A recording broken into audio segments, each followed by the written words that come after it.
Chris Mannix from Sports Illustrated, covers the NBA. What's his contract mean to you short term for the Lakers? Well, I mean, let's start with this, Dan. There's no question Kobe deserves every nickel of that contract, if for no other reason than he drives revenue in the ways that very few players in the league drive revenue. I mean, the Lakers are a $1 billion franchise with a $5 billion TV deal largely right now because Kobe Bryant drives that revenue. So he deserves every nickel. But I just don't see how they can win with this type of deal. You know, you look ahead into the crystal ball for the next 3 years, and how do they win? I mean, you have to think about it. I mean, Kobe is going to gobble up about 37% of their cap space going into the next couple of seasons. They're only going to have Steve Nash and Robert Sacre and a couple other guys under contract for next year. They're going to have room for one max player. But let's envision the ideal scenario in the offseason, Dan. Let's say LeBron James says, I want to go play for the Lakers. I want to go play alongside Kobe Bryant. I'm leaving Miami, and I'm signing with L.A. Does a LeBron and Kobe pairing with Steve Nash there in the backcourt and whatever other flotsam you put in there in terms of the minimum salary contracts, does that even get you out of the first round in the Western Conference? I'm not entirely sure because that Western Conference is deep from top to bottom. It's going to continue to be deep over the next couple of years. So I just think this contract, it guarantees Kobe a chance to stay a Laker. It gives him an outside chance of chasing down Kareem Abdul-Jabbar's all-time scoring record. But to me, by taking this type of number, this effectively ensures the Lakers just can't win a championship over the next 3 years. But if I'm the Lakers, can't you say to Kobe, this is what we want to offer you. We want you to retire a Laker. We need it less so we can try to build something around to give you that one more chance to win your sixth championship. You're going to be part of this organization when your playing career is over.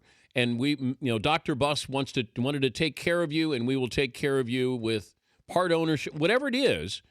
Now I have him forever. And then you can say to him, you'll get paid, not necessarily now, but you'll get paid later. Could they have done that? They absolutely could have done that. And that's why I don't understand the Lakers thinking on this part at all. I mean, if you take Kobe at his word, this was not a negotiation. He simply got the offer and accepted it. And the Lakers said they had a plan to win around him. But look, I mean, it's not like Kobe, even if he takes $10 million per year like we've talked about with Garnett and Tim Duncan have taken, I mean, look, he's going to get north of $19, $20 million in endorsements off the court anyway. So it's not like he's, sacrificing a ton of money. And I guess it's easy for us to sit here and say, all right, turn down $12, $13 million. But if you really want to win, I don't know how you can justify that you can win in this type of situation. But I agree with you on the Lakers part.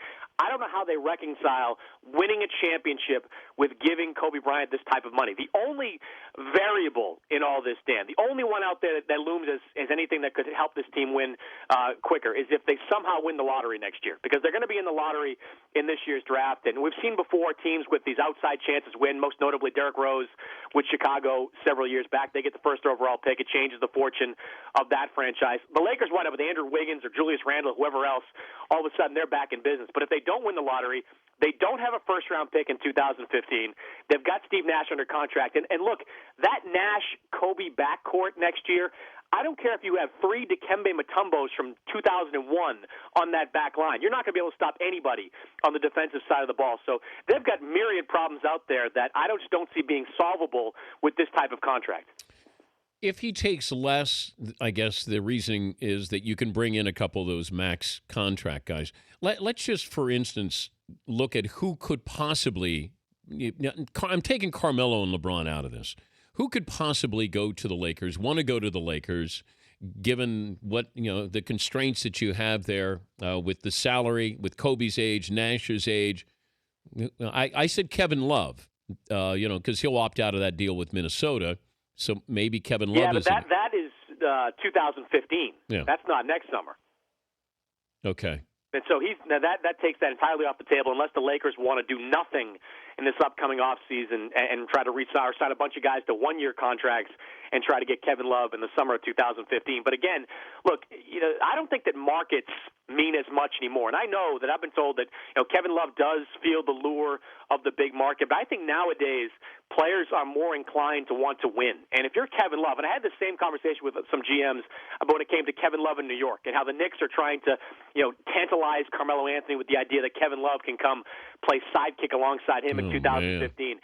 If you're Kevin Love, why in the world, even though it is Minnesota versus New York, why in the world would you leave a team that has guys like Ricky Rubio and Nikolai Pekovic and you have a head coach in Rick Adelman that's, a probable Hall of Fame coach down the line, for a situation in New York where you're playing sidekick to Carmelo in his golden years, his basketball golden years, with Coach X, whoever that may be, that replaces Mike Woodson in the next couple of years. I think players, as is played out in Indiana and in Oklahoma City, they want to win, and their best chance to win is probably going to trump whatever market they can go to, and throw in the fact that in teams like Minnesota and other teams can offer so much more money because of the collective bargaining agreement that you're not going to see Dwight Howard-type situations unless the atmosphere is so totally toxic like it was with Dwight and they just can't go back.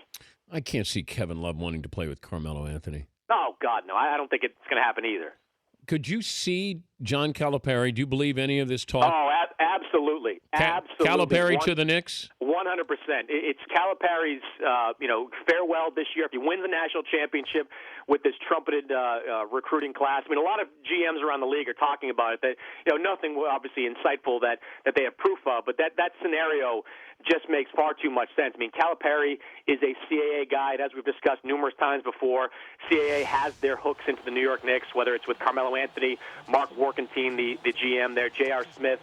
Worldwide West has such an influence within that organization. I absolutely could see a scenario where John Calipari gets total control of the franchise, and a guy like Steve Mills, who's not really a basketball guy, sort of takes that side seat to him and lets Calipari be the ultimate decision maker within that organization. Explain to me Worldwide West, LeBron's friend, and his connection with all of these. Does he funnel players to Calipari? He used to. I don't know. He might still funnel players to Calipari. I'm not all that plugged in with the college basketball scene, but he used to be a power broker there. Now he is officially working with CAA, so he's more of an agent at this point. But I can tell you, I know for a fact that Worldwide West wields a steady influence inside that Knicks organization. He has a heavy input into personnel. You just have to look at the roster. I mean, they've got a bunch of CAA guys, most notably Anthony, under contract, and that organization, I don't want to say they're run by CAA, but they certainly are influenced heavily by CAA. Good to visit with you, Chris. Thanks for joining us. All right, Dan. That's Chris Mannix, Sports Illustrated. The Dan Patrick Show, weekday mornings on Audience.